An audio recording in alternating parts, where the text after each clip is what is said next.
prochains intervenants.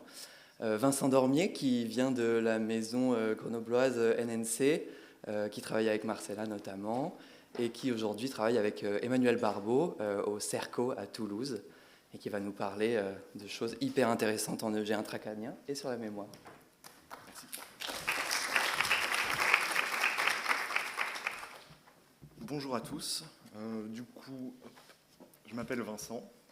Je suis en deuxième année de thèse au laboratoire au Centre de recherche cerveau et cognition à Toulouse. Et aujourd'hui, je vais vous parler donc, des concept cells dans le pôle temporal comme base neuronale de la mémoire sémantique. Alors tout d'abord, qu'est-ce que ce sont que ces concept cells? Ce sont des neurones hyper sélectifs qui vont répondre à un seul concept particulier. Ils ont été enregistrés il y a 20 ans dans l'hippocampe.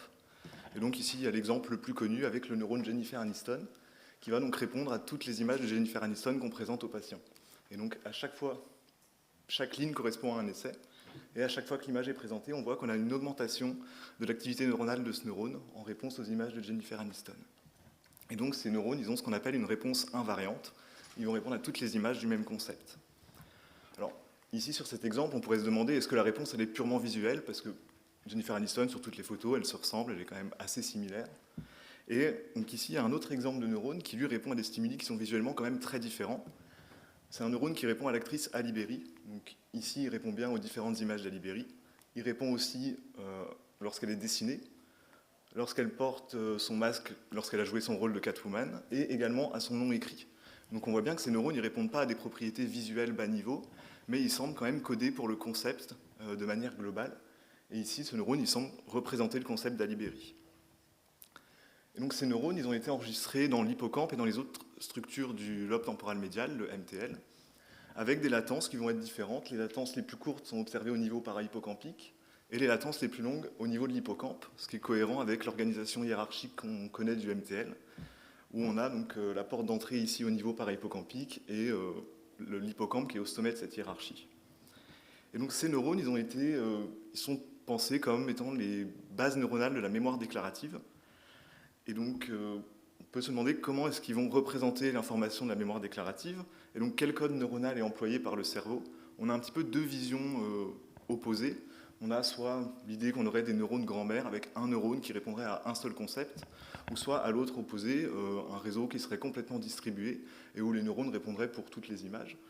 Et en réalité, on n'est pas dans ce cas-là avec les concept cells, on est plutôt dans un entre-deux où on aurait un codage sparse, on va dire un petit peu distribué, mais on ne serait pas au niveau du neurone grand-mère. Et en fait, on aurait par exemple une assemblée de neurones, donc plusieurs neurones qui coderaient pour le concept de Luke Skywalker. Parmi cette assemblée de neurones qui coderaient pour Luke Skywalker, on en aurait une sous-partie qui coderait aussi pour Maître Yoda, une autre sous-partie qui coderait pour Dark Vador, et ça nous permettrait de faire des liens entre les concepts comme ça. Et selon la littérature, c'est supposé être les bases sémantiques de la mémoire épisodique. Et donc ces neurones, ils coderaient pour des propriétés sémantiques des concepts et ils créeraient des associations pour créer des épisodes en mémoire. Et il a été estimé que chaque neurone répondrait entre 50 et 150 concepts, donc on est quand même assez loin de la vision des neurones grand-mère. Et du coup, donc, ces neurones, ils sont supposés être la base de la mémoire déclarative, mais la mémoire déclarative, ce n'est pas un système uni, et c'est plutôt composé de deux sous-systèmes. Le premier qui est la mémoire épisodique, qui nous permet de nous rappeler un événement bien précis qui s'est passé dans le temps et l'espace, dans un contexte bien particulier. Et donc ce système, il dépendrait plutôt de l'hippocampe, parce que les patients avec des lésions de l'hippocampe vont présenter des amnésies et vont plus être capables, par exemple, de créer de nouveaux souvenirs épisodiques. Et on a un deuxième sous-système au sein de la mémoire déclarative, qui est la mémoire sémantique, qui, elle, va contenir les connaissances générales que l'on a sur le monde. Et ces connaissances, elles sont donc décontextualisées et elles seraient stockées au niveau du lobe temporal antérieur, et en particulier du pôle temporal. Parce que les patients avec des lésions du pôle temporal, ils vont perdre petit à petit leurs connaissances sémantiques. Et donc, en fait, ces neurones, ils représenteraient de l'information sémantique. Vous avez par exemple ici un exemple de neurone qui va coder pour la catégorie des vêtements. Donc, ce neurone, il va s'activer pour toutes les images de vêtements qu'on présente aux patients. Un autre neurone ici en bas qui va, lui, répondre à toutes les images de nourriture. Et donc, ces neurones, ils semblent capables de coder pour de l'information sémantique parce qu'ils sont capables de représenter de larges catégories sémantiques. Mais le système sémantique dans le cerveau humain, comme je vous l'ai dit, dépend plutôt du pôle temporal, avec par exemple ce modèle qui postule que le pôle temporal il permettrait de stocker des représentations cohérentes des concepts en intégrant les différentes modalités sensorielles et motrices, par exemple. Mais dans ce modèle, il n'y a absolument aucune mention de l'hippocampe. Et donc, on ne comprend pas bien quelle est la relation entre ces deux régions. Et en fait, ça s'explique parce que le pôle temporal est assez mal connu, pour plusieurs raisons. La première, c'est qu'il est inexistant chez le modèle murin, et donc on a déjà une perte d'informations par rapport à l'hippocampe dans ce modèle-là. Du coup, on a moins d'informations sur ce modèle-là. Chez le primate non humain, le pôle temporal existe, mais il est beaucoup moins bien développé que chez l'humain. On voit que chez l'humain, il représente 45% du volume du cortex rénal et seulement 24 à 17% chez le primate non humain. Ça peut s'expliquer parce que les primates non humains n'ont pas autant de culture et de langage que nous, et donc, d'un point de vue évolutif, ils ont eu moins besoin de développer cette région que nous. Et une troisième raison pour laquelle on connaît assez mal cette région, c'est que donc, chez l'humain, en imagerie fonctionnelle, on a une énorme perte du ratio signal sur bruit dans ces régions, parce qu'elles sont proches des sinus, et donc on a une forte présence d'artefacts. Et donc en imagerie fonctionnelle, on a beaucoup de mal à l'étudier. On a cependant quelques indices sur le rôle de cette région, avec notamment les enregistrements en EG intracérébral. Donc vous avez ici un exemple d'électrode qui est implanté au niveau du pôle temporal d'un patient. Et on a ici les réponses évoquées en présentation à des images de visages connus. Et on voit donc ici en bleu foncé une réponse évoquée aux alentours de 240 millisecondes pour les visages connus au niveau du pôle temporal ici. Et ce qu'on observe, c'est que cette réponse évoquée, elle semble être en lien avec les régions de la voie visuelle ventrale qui sont plus postérieures.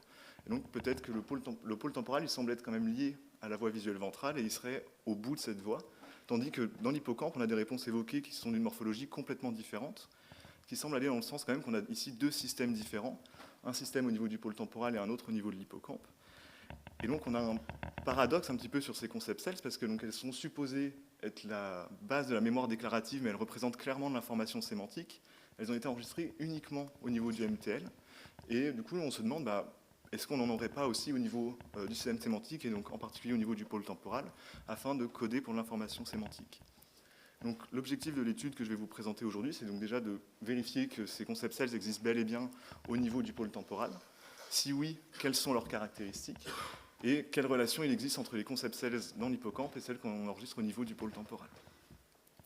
Donc dans cette étude, on travaille avec des patients qui ont une épilepsie pharmacorésistante, qui vont être implantés avec des électrodes profondes, comme vous voyez ici. Donc vous avez ici en noir les macrocontacts qui sont classiquement utilisés en France, qui enregistrent à l'échelle millimétrique. Et à Toulouse, on a l'opportunité d'utiliser aussi des microélectrodes. Donc entre les deux contacts les plus profonds ici, on va avoir donc, ces microfilaments organisés par 4, qu'on appelle tétrodes. Donc on va avoir 4 microfilaments qui vont nous permettre d'enregistrer les potentiels de champs locaux à l'échelle micrométrique. Et ces tétrodes, elles nous permettent également d'enregistrer les potentiels d'action qui vont être déchargés par les neurones qui sont autour de ces filaments. Et donc on va pouvoir enregistrer l'activité neuronale multi-unitaire, c'est-à-dire qu'on va enregistrer les potentiels d'action d'un nombre indéterminé de neurones, quelques-uns. Et ensuite, après des techniques de post-processing qu'on appelle spike sorting, on va séparer les potentiels d'action en fonction de leur forme et attribuer à un neurone les potentiels d'action qui auraient une forme similaire. On va considérer qu'ils viennent du même neurone.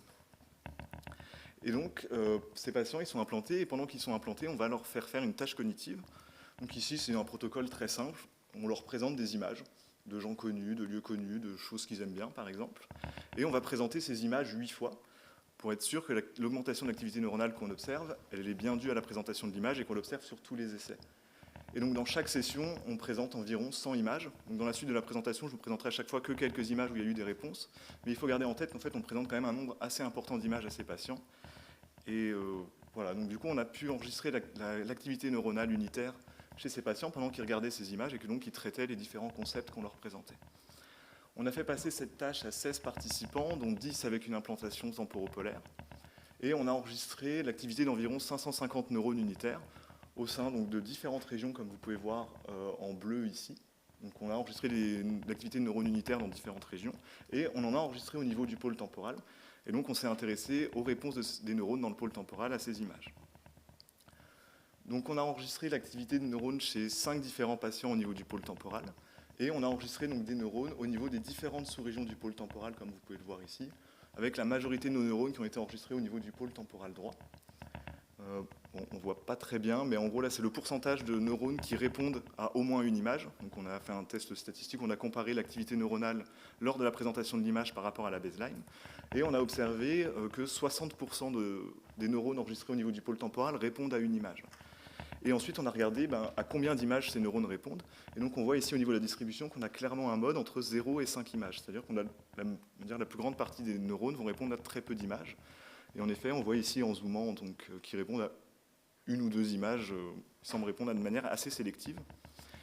Et en effet, vous pouvez voir ici un premier exemple chez un patient qui a une implantation ici temporopolaire. Donc, on a enregistré dans cette région-là. Et donc là, on a enregistré l'activité neuronale lors de la présentation de ces images. Le trait bleu ici correspond à l'apparition de l'image sur l'écran. Ce qu'il y a avant, c'est donc les potentiels d'action qui sont déchargés par ce neurone lors de la baseline, et ici, lorsque l'image apparaît. Et donc on voit ici qu'on a un neurone qui est quand même sélectif au Golden Gate Bridge, bien qu'il présente quand même une augmentation de sa réponse, mais qui est quand même plus faible que le Golden Gate Bridge pour d'autres images. On a ici un autre exemple de neurone sélectif au niveau du pôle temporal droit chez un autre patient, avec ce neurone qui répond uniquement à l'image de niveau à bulle. Et on voit que ce neurone ne répond pas aux autres outils, par exemple, et donc il semble quand même assez spécifique ici au niveau à bulle. Et on s'est demandé, est-ce que ces réponses, elles sont dues à des réponses visuelles bas niveau, comme on a vu que le pôle temporal était en lien avec la voie visuelle ventrale. Et donc on a regardé, par exemple, avec d'autres stimuli de couleur jaune, ou la voiture qui, globalement, c'est un rectangle jaune comme le niveau à bulle, donc d'un point de vue perceptif, c'est pas si différent. Et ici, on voit qu'on a une augmentation de l'activité pour ce neurone uniquement pour le niveau à bulle, et pas pour les autres images qui contiennent du jaune ou un rectangle jaune. Donc il semblerait qu'on ait des neurones assez sélectifs et qui ne codent pas pour des propriétés visuelles de plus ou moins bas niveau. Et donc on s'est demandé quelles sont les propriétés de ces neurones au niveau du pôle temporal. Une première propriété ici, c'est qu'on observe aussi une réponse invariante, avec ici un neurone qui répond qu'à uniquement 3 images. Donc c'est un autre neurone chez le patient 1. Et il répond qu'à 3 images de sonde urinaire. Donc c'est un peu moins glamour que Jennifer Aniston, je vous l'accorde. Mais ce neurone est quand même assez sélectif et a une réponse invariante au concept de sonde urinaire. Donc ça, c'est une première propriété qu'on a identifiée au sein de ces concept cells dans le pôle temporal. Une deuxième propriété, c'est qu'il semble aussi coder pour de l'information sémantique. Parce que donc, ici, on a un neurone qui répond aux stimuli BMW. Donc ce neurone, il répond aux voitures BMW, il répond aux images de l'intérieur d'une BMW, il répond au dessin d'une BMW. Il y a ici une petite augmentation pour le mot écrit. On a une belle augmentation ici pour la veste de course avec le logo BMW. Et pour cette image, l'augmentation est assez faible, mais c'est le seul bâtiment pour lequel on a observé cette augmentation. Et je ne sais pas si vous connaissez ce bâtiment, mais c'est le siège social de BMW. Et donc, on semble avoir ce neurone qui se code pour les propriétés sémantiques qui sont en lien avec le concept de BMW. On a ici un autre exemple de neurone qui, lui, va répondre à l'information sémantique. Et ici, il répond en particulier à l'équipe recherche. Donc là, c'est moi, mes collègues doctorants ici, le neurochirurgien. Et un peu curieusement, il répond aussi à Will Smith. Il ne fait pas partie de l'équipe recherche, mais voilà, il répond aussi à ce concept-là. Et donc ici, on a quand même un neurone qui semble répondre de manière, en tout cas, clairement préférentielle pour les membres de l'équipe recherche. Donc on a quand même pas mal de propriétés au sein de ces concept cells au niveau du pôle temporal. Ils semblent coder pour l'information sémantique. Et ensuite, on a voulu comparer avec les réponses dans l'hippocampe. Donc, déjà, on a regardé est-ce qu'on retrouve ces réponses hippocampiques. Et donc ici, c'est au niveau de l'hippocampe, chez un autre patient, un autre neurone. Et ici, on a aussi du coup un concept cells qui répond pour moi, et un petit peu pour les Simpsons aussi. Pareil, je ne sais pas trop pourquoi, mais... Et donc, on a des réponses hippocampiques, et donc on a voulu comparer les latences d'activité entre ces neurones dans l'hippocampe et ceux qu'on enregistre au niveau du pôle temporal. Et donc, chez ce patient, on a observé un neurone au niveau du pôle temporal qui répond à cette image, et un autre neurone au niveau de l'hippocampe qui répond à la même image. Et donc, on a pu directement comparer les latences d'activation de ces deux régions pour la même image au même moment. Et donc, ce qu'on observe, c'est qu'on a une latence d'activation qui est beaucoup plus précoce au niveau du pôle temporal qu'au niveau de l'hippocampe. Et donc ça, c'est ce à quoi on s'attendait, parce qu'on a vu que les réponses évoquées au niveau de l'hippocampe avaient lieu autour de 250 millisecondes, alors que l'hippocampe, c'était quand même beaucoup plus tardif et que ça semblait être un autre système. Et ensuite, donc là, c'est un exemple d'un seul neurone. On a ensuite comparé à l'échelle de la population des neurones qu'on a enregistrés chez tous nos patients. Donc vous avez ici le taux de décharge au cours du temps moyenné pour toutes les images pour lesquelles on avait une augmentation de l'activité. Ici, l'image apparaît, et donc on voit que les premières réponses ont lieu au niveau para-hippocampique, mais que juste après, on a ici des réponses au niveau du pôle temporal avec un pic autour de 250 millisecondes, en gros. Et on voit que les réponses au niveau hippocampique sont quand même beaucoup plus tardives. Donc ça semble indiquer quand même qu'on a un traitement au niveau du pôle temporal qui serait antérieur à celui au niveau de l'hippocampe. Et donc ça, voilà, c'est un peu les résultats au niveau de l'approche neurone unitaire qu'on a étudiée. Et ensuite, on s'est intéressé au code de population de tous nos neurones. Donc pour cela, on collabore avec un chercheur à l'Université de Genève où, en fait, on peut représenter l'activité neuronale. Par exemple, si on enregistre l'activité de 6 neurones en même temps, on peut représenter l'activité neuronale dans un espace à 6 dimensions où chaque dimension correspond à un neurone. Et en général, l'activité de ces neurones, elle va quand même rester à peu près corrélée, et donc elle peut être réduite à un sous-espace qui va contenir moins de dimensions, donc qui est plus simple à interpréter et à comprendre, qu'on peut estimer avec une analyse en composantes principales, par exemple. Et donc ici, on voit l'activité neuronale, par exemple, au cours du temps, qui est restreinte dans cet espace de sous-dimension. Et ensuite, au sein de cet espace, on peut regarder, par exemple, les différences de trajectoire entre différentes conditions expérimentales. Par exemple, on pourrait regarder la trajectoire neuronale au niveau de la population pour les visages versus les lieux. Et donc, c'est ce qu'on a voulu faire donc, chez ce patient, pour lequel on a enregistré en simultané 18 neurones unitaires dans le pôle temporal. Donc là, on va voir si la vidéo marche. Donc là, vous allez avoir les trajectoires neuronales pour les lieux en vert, pour les personnes en rouge et pour les objets en bleu. Et donc, on a regardé l'activité neuronale au cours du temps pour ces trois larges catégories sémantiques. Voilà. Et donc là, on voit au début, l'activité neuronale, elle reste à peu près au même endroit. Et à partir d'environ 200 millisecondes, ici, on voit que l'activité neuronale dans ce sous-espace, elle commence à se séparer. Et ici, on voit qu'on a même carrément des trajectoires qui sont complètement différentes. Et donc, ça semble indiquer qu'on aurait un traitement à l'échelle de la population qui serait différencié entre ces larges catégories sémantiques. Et là, on voit qu'à la fin de l'essai, l'activité neuronale elle va retourner à son état de base, et l'activité neuronale, elle revient un petit peu similaire pour les différentes conditions. Donc, il semblerait qu'entre 200 et on va dire 650 millisecondes, on aurait un traitement différent pour les larges catégories sémantiques au niveau de la population. Donc, c'est ce qu'on observe là, c'est la fin de la vidéo. On voit qu'on a du coup des trajectoires différentes entre ces trois catégories. Donc, pour conclure, il semblerait qu'on ait bel et bien des concept cells au niveau du pôle temporal, avec différentes propriétés. D'abord, on a observé des réponses quand même sélectives et invariantes, comme celle au niveau de l'hippocampe. On a une réponse qui semble être à peu près multimodale avec, pour les images et pour le texte, comme on l'a vu pour BMW ou pour le neurone d'équipe recherche aussi. La réponse, elle va quand même être pour des stimuli qui sont sémantiquement reliés entre eux. Et on a une activité antérieure à l'hippocampe. Et on semble aussi qu'on a un code neuronal à deux échelles, avec à l'échelle d'une neurone unitaire pour des concepts précis comme BMW ou les membres de l'équipe recherche, et à l'échelle de la population pour de larges catégories sémantiques. Et donc, une question qui reste, c'est est-ce que le pôle temporal traiterait d'abord l'information sémantique pour ensuite la transférer vers l'hippocampe pour un traitement plus profond? Et donc ça, c'est une question qu'on espère répondre assez bientôt. Je vous remercie de votre attention, je remercie l'équipe et merci de m'avoir invité. Je suis très content d'être de retour à Grenoble. Merci.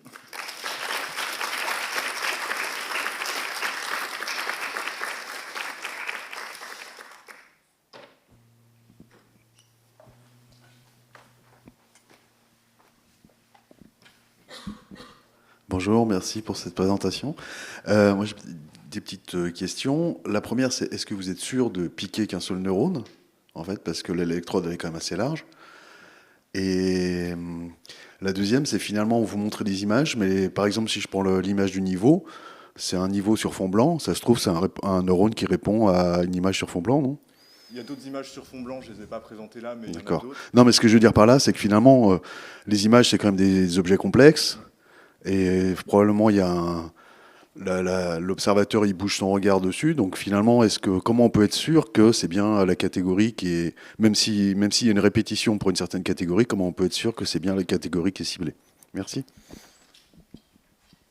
Est-ce qu'on enregistre un seul... En fait, on enregistre des potentiels d'action de plusieurs neurones, on ne sait pas trop combien, puis après on va se baser sur des indices pour dire là on a l'activité d'un seul neurone. On va regarder l'autocorrélogramme, donc la distribution des potentiels d'action au cours du temps, et donc on vérifie qu'on a bien une période réfractaire, parce que le neurone ne peut pas décharger en continu, donc on va déjà vérifier qu'on a bien cette période réfractaire physiologique. Et ensuite on va se baser sur la waveform moyenne, on va vérifier qu'on a quand même une waveform qui est à peu près correcte, et qui n'est pas complètement bruitée ou avec une amplitude super faible. Et ensuite, là je ne l'ai pas trop présenté par manque de temps, mais on fait 2 sessions par jour, et donc on fait une session le matin, on regarde juste l'activité multi-unitaire, je vais reprendre le protocole. Supposons qu'on observe une augmentation de l'activité pour Bob Marley multi-unitaire, juste on a plus de potentiel d'action pour Bob Marley, et ben, l'après-midi on va tester avec d'autres stimuli. On va représenter cette image de Bob Marley, d'autres images de Bob Marley, on va mettre des images d'autres chanteurs, de trucs un peu sémantiquement reliés, le drapeau de la Jamaïque, des osios de Bob Marley. Et comme ça, on va pouvoir tester est-ce qu'on retrouve cette augmentation et un peu délimiter on va dire, le champ récepteur du neurone, pourquoi il s'active et pourquoi il ne s'active pas.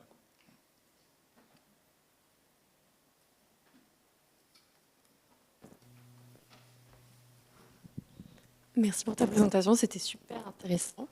J'avais 2 questions. La première, je me demandais comment les concept sales variaient entre tes sujets, si c'était les mêmes, si tu retrouvais ce qui s'activait à différents moments. Il y a un concept qu'on retrouve beaucoup, c'est le neurochirurgien. Alors, je ne sais pas ce qu'il a fait aux patients, mais en tout cas, il y en a souvent des augmentations de l'activité pour le neurochirurgien. Et après, sinon, non, pas forcément. Par exemple, le neurone BMW, c'est un patient qui était fan de BMW. Donc, à voir, est-ce que c'est plutôt en lien avec ce qu'ils aiment de manière préférentielle ou pas. Après, son urinaire, il n'était pas particulièrement fan, donc non. Mais non, on ne retrouve pas forcément d'activité pour les mêmes stimuli chez tout le monde. C'est assez variable. Quand même. Ok. Et ça reste pas au même endroit, j'imagine, pour des concept sales similaires, enfin des concepts qui s'activent chez pas mal de sujets, ça reste pas forcément au même endroit. Là, nous, on regarde beaucoup au niveau du pôle temporal, mais on regarde Ouais. dans d'autres régions. Et dans les autres régions hors MTL où c'est déjà connu, on n'a pas observé de concept sales qui aurait cette forme-là, en tout cas. Ok. Et ma deuxième question, quel est le lien pour toi entre les concept sales du pôle temporal et dans l'hippocampe? Est-ce qu'elles s'activent toujours simultanément? Est-ce qu'elles peuvent s'activer l'une sans l'autre? C'est assez difficile à répondre parce que c'est assez rare qu'on arrive à enregistrer dans les deux régions un neurone en même temps. Mon hypothèse, c'est que les concept sales dans le pôle temporal traiteraient vraiment d'abord l'information sémantique et ensuite il y aurait peut-être un transfert vers l'hippocampe pour représenter pareil l'aspect sémantique, mais du coup plus en lien avec la mémoire épisodique et créer l'épisode en se basant sur ces représentations sémantiques. Mais, Ok, merci. à répondre.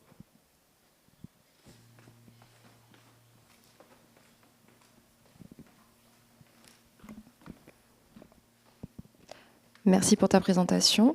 Je voulais savoir, est-ce que tu as vérifié avec tes patients quelles images ils connaissaient, quels concepts ils connaissaient? Parce que par exemple, pour les images BMW, moi, si tu me les montres, si tu me montres le logo, je suis capable de le reconnaître. Par contre, le bâtiment, jamais vu de ma vie.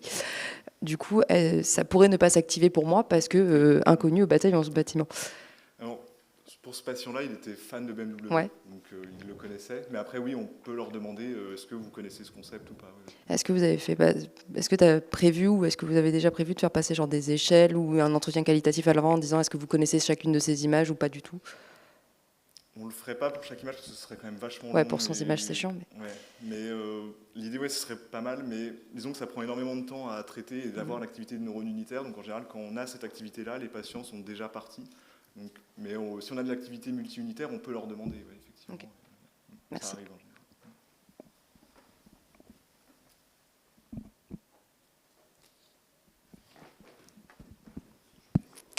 Merci pour cette présentation.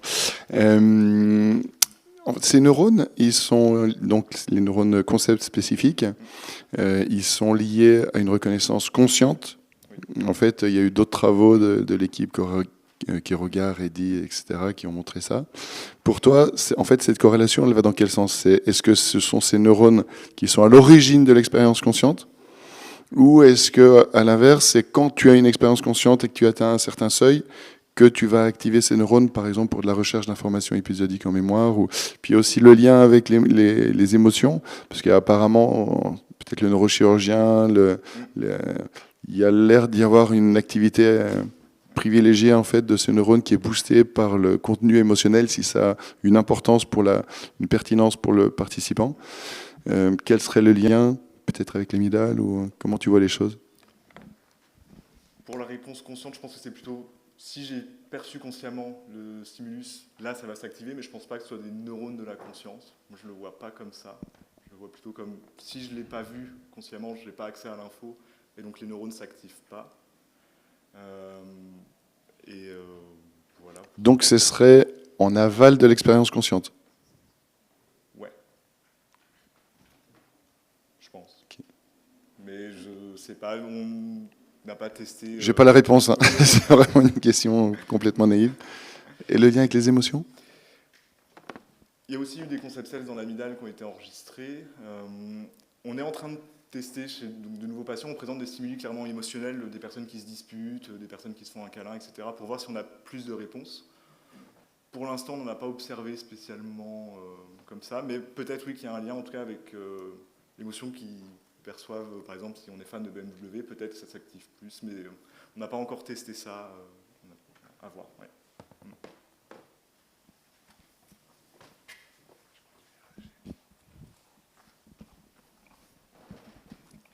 Merci pour la présentation. Est-ce qu'on a des données sur ce lien entre mémoire sémantique, mémoire épisodique? Est-ce qu'il y a des données chez les enfants? Est-ce qu'on pourrait imaginer qu'il y ait quelque chose, d'inversé, c'est-à-dire que le moment où les concepts sémantiques sont pas encore très renforcés, très précis, et le rôle de la mémoire épisodique dans la construction. Parce que là, on a l'impression qu'on a, comme s'il y avait un peu, bon, je schématise très rapidement, mais d'abord le sémantique, après l'épisodique. Est-ce qu'on pourrait imaginer que chez les enfants, on ait quelque chose d'inversé? Est-ce qu'il y a des électrodes intracrâniennes dans certaines situations cliniques qui font que... Je crois qu'il y a certains centres qui font les enfants, mais à Toulouse, pas du tout. Ouais. Non, il n'y a pas du tout de données pour l'instant là-dessus.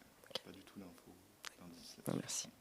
On peut envisager, pas ça, mais dans la modélisation, on peut supposer que lors de l'apprentissage, c'est d'abord l'épisode, puis la sémantique, et que là, en fait, c'est une évocation d'un épisode, bien, tu vois, la dynamique, on peut la supposer étant inversée lors de l'apprentissage. Je pense que c'est ça que tu dis. Oui,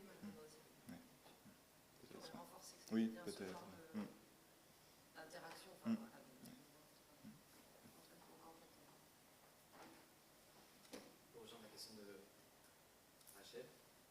Rachel.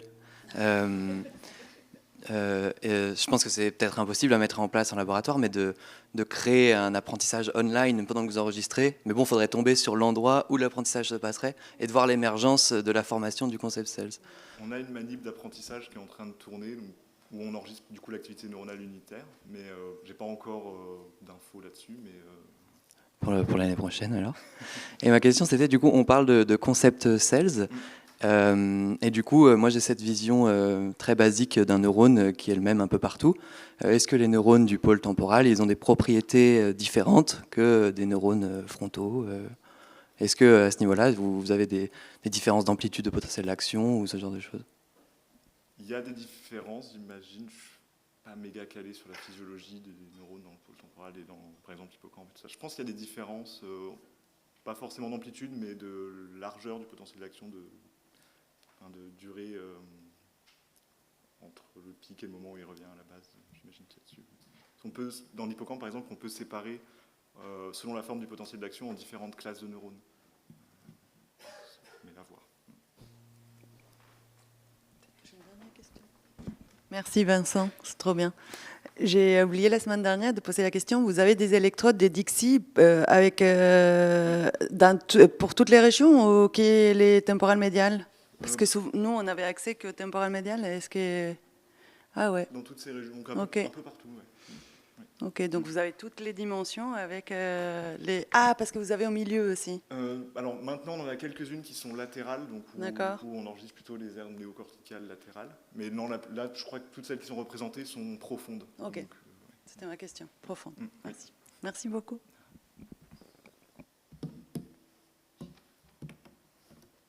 Merci.